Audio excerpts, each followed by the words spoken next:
British Columbia elementary school system को समझने के लिए आप सबका स्वागत है, जहां हम अपने स्कूल सिस्टम के बारे में उपयोगी जानकारी हासिल करते हैं।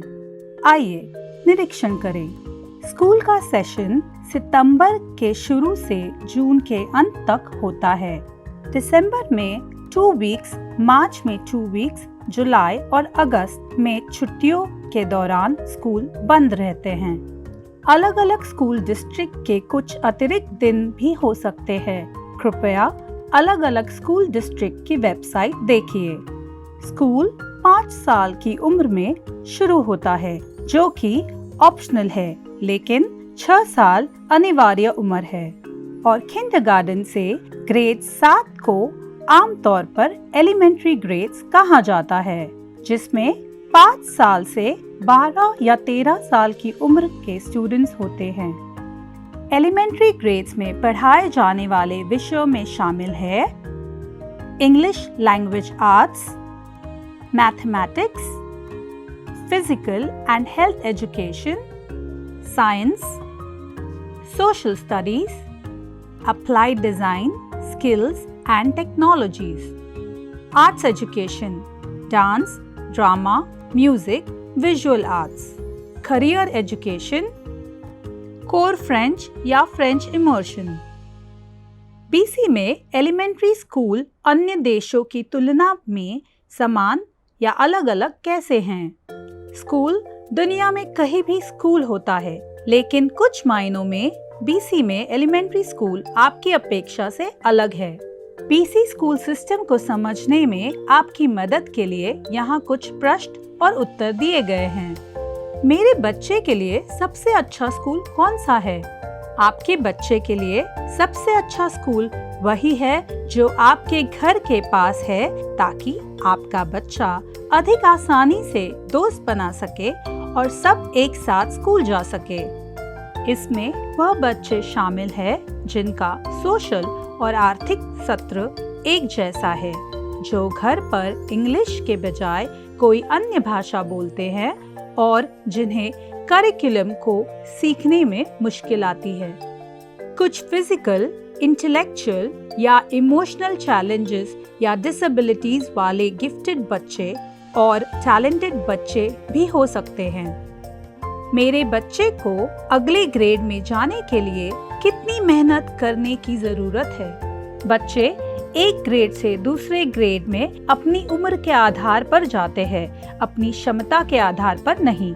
जिन बच्चों को करिकुलम सीखने के लिए अधिक समय की जरूरत होती है, वह भी अपनी उम्र के अन्य बच्चों के साथ अगले ग्रेड में जाते हैं। टीचर्स को इस तरह प्रशिक्षित किया जाता है कि वह प्रत्येक बच्चे को सिखा सके। इसका मतलब यह है कि अगर किसी बच्चे को कोई लर्निंग चैलेंज है, तो टीचर द्वारा उस बच्चे को उसके लेवल के मुताबिक सिखाया जा सकता है।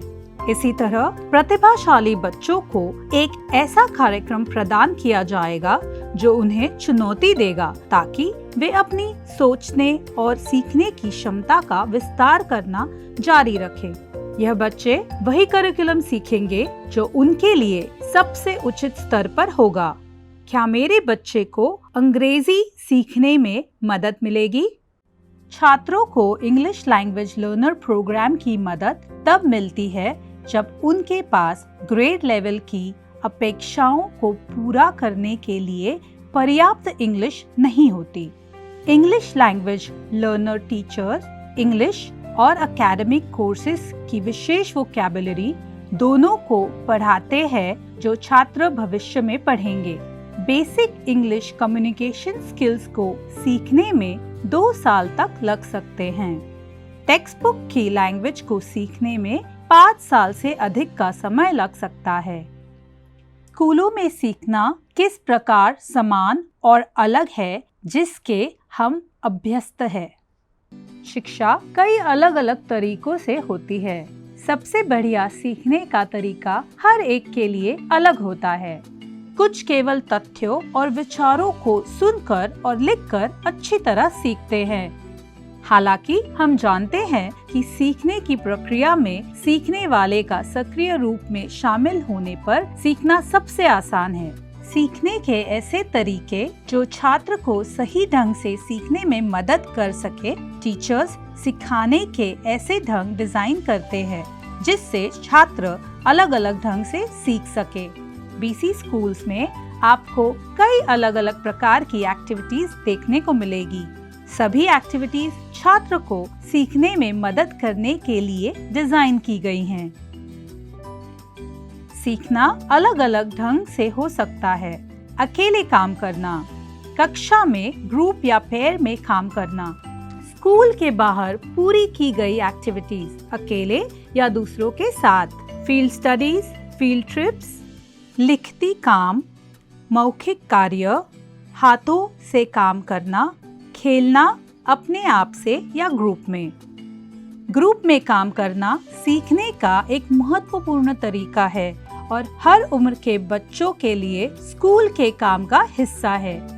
एक ग्रुप में शामिल होकर सीखना करिकुलम का एक महत्वपूर्ण हिस्सा है।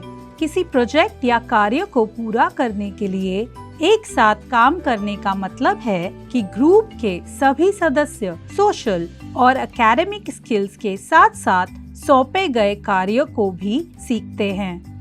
एक टीम के हिस्से के रूप में काम करना, अपना हिस्सा करना और इसे अच्छी तरह से करना स्कूल और जीवन के लिए एक मूल्यवान कौशल है। और कभी-कभी ग्रुप में काम करना खेल जैसा लगता है। खेल सीखने का एक महत्वपूर्ण हिस्सा है। खेलना सोशल, फिजिकल, इमोशनल और इंटेलेक्चुअल डेवलपमेंट के लिए बहुत जरूरी है।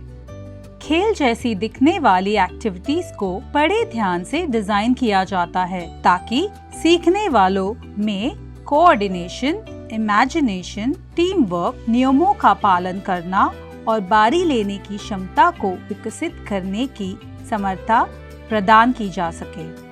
ये सभी उन्हें भविष्य में सीखने में मदद करते हैं। टीचर्स सावधानी पूर्वक रिकॉर्ड रखते हैं क्योंकि वे छात्रों को खेलते हुए देखते हैं और भविष्य के सीखने के अनुभवों को बनाने के लिए इस जानकारी का उपयोग करते हैं।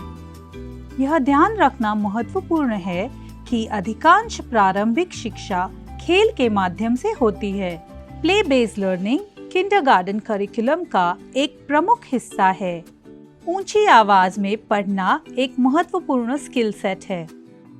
बच्चे सबसे पहले दूसरों के साथ रहकर और बातचीत करके अपनी दुनिया के बारे में सीखते हैं। वे पहले सुनकर और बोलकर भाषा सीखते हैं। बात करना भी सोचने का एक तरीका है और अंत में पढ़ना और लिखना भी है। बीसी करिकुलम में इंग्लिश लैंग्वेज आर्ट्स के एक बड़े हिस्से के रूप में बात करना शामिल है और इसे अन्य क्षेत्रों में भी शामिल किया गया है। बच्चे अक्सर दिखाओ और बताओ जैसे बहुत छोटी प्रेजेंटेशंस के साथ बोलने का अभ्यास करते हैं। जैसे जैसे उनका कौशल्य विकसित होता है, चर्चा और औपचारिक बहस जैसे अधिक जटिल कार्यों की आवश्यकता होती है। सीखने की शिक्षा तथ्यों को एकत्रित करने से अधिक महत्वपूर्ण है। छात्रों से अपेक्षा की जाती है कि वे कुछ तथ्यों को याद कर ले, लेकिन यह सीखना कि जरूरत पड़ने पर जानकारी कैसे प्राप्त की जाए यह भी महत्वपूर्ण माना जाता है। उदाहरण के लिए गुणन सारणी या मल्टीप्लिकेशन टेबल्स को याद करना ऐसा माना जाता है सभी बच्चों को करना चाहिए। कनाडा के सभी प्रधानमंत्रियों और प्रांतीय प्रीमियरों के नाम और तिथियों को याद रखना इतना महत्वपूर्ण नहीं माना जाता है। हालांकि यह जानना कि रिपोर्ट लिखने या प्रस्तुत करने के लिए आवश्यक जानकारी को कैसे और कहां से एक्सचेंज किया जाए यह महत्वपूर्ण माना जाता है। क्योंकि कई क्षेत्रों में ज्ञान लगातार बदल रहा है, यह जानना कि उस क्षेत्र में नवीनतम और सबसे सटीक जानकारी कैसे और कहां प्राप्त करें एक महत्वपूर्ण कौशल है।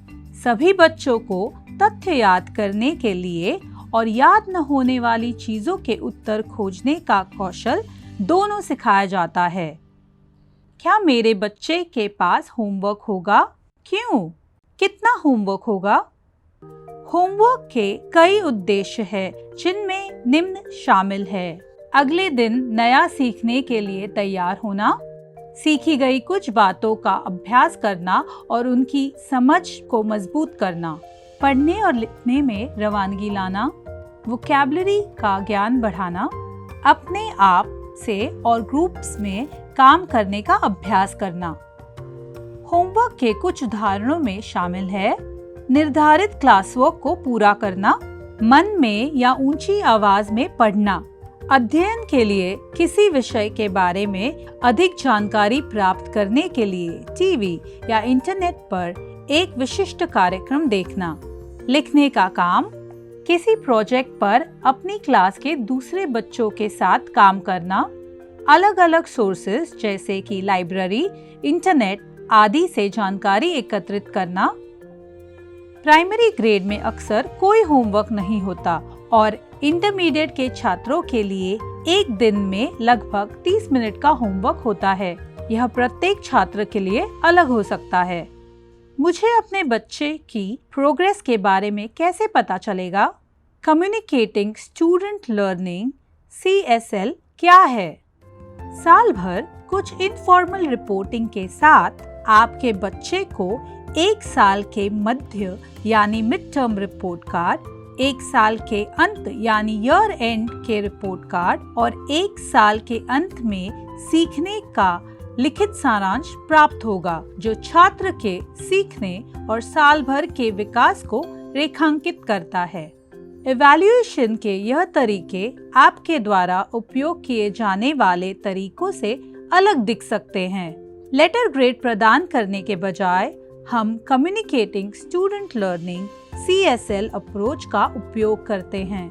कम्युनिकेटिंग स्टूडेंट लर्निंग CSL नियमित और ऑनगोइंग जानकारी प्रदान करता है, जिससे बच्चों और माता-पिता दोनों को यह पता चल जाता है कि बच्चा अपनी पढ़ाई में कहाँ है, वे किस दिशा में काम कर रहा है और कैसे उसे पढ़ाई में सपोर्ट किया जा सकता है। यह बच्चे की पढ़ाई में स्ट्रेंथ बेस्ड असेसमेंट के ऊपर केंद्रित है। इससे पूरी तस्वीर मिलती है कि एक बच्चा स्कूल में पढ़ाई में कैसा है। इस तरह से माता पिता को यह समझने में मदद मिलती है कि उनके बच्चे की पढ़ाई कैसे चल रही है। अपने बच्चे की प्रोग्रेस की यह निरंतर जानकारी उन्हें अपने बच्चे की प्रोग्रेस को सुनिश्चित करने में सहायता करती है और उन्हें टीचर्स को एक्टिवली मिलने के लिए प्रोत्साहित करती है। यह प्रक्रिया बच्चों को उनकी पढ़ाई और चिंतन करने और फ्यूचर गोल्स निर्धारित करने के लिए मार्गदर्शन और प्रोत्साहित करने में भी मदद करती है। क्या मेरे बच्चे को लेटर ग्रेड्स मिलेंगे? लेटर ग्रेड कैसे तय की जाती है? लेटर ग्रेड अब किंडरगार्टन से ग्रेड 9 तक नहीं दिए जाते। इसके बजाय टीचर्स CSL अप्रोच का उपयोग करते हैं, जहां बच्चों को स्ट्रेंथ बेस्ड प्रोफिशिएंसी स्केल से असेस किया जाता है, जिससे प्रोविंशियल प्रोफिशिएंसी स्केल कहा जाता है। यह स्केल बच्चों की स्ट्रेंथ को दर्शाती है, जिससे यह पता लगता है कि बच्चे क्या कर सकते हैं, न कि वे क्या नहीं कर सकते हैं।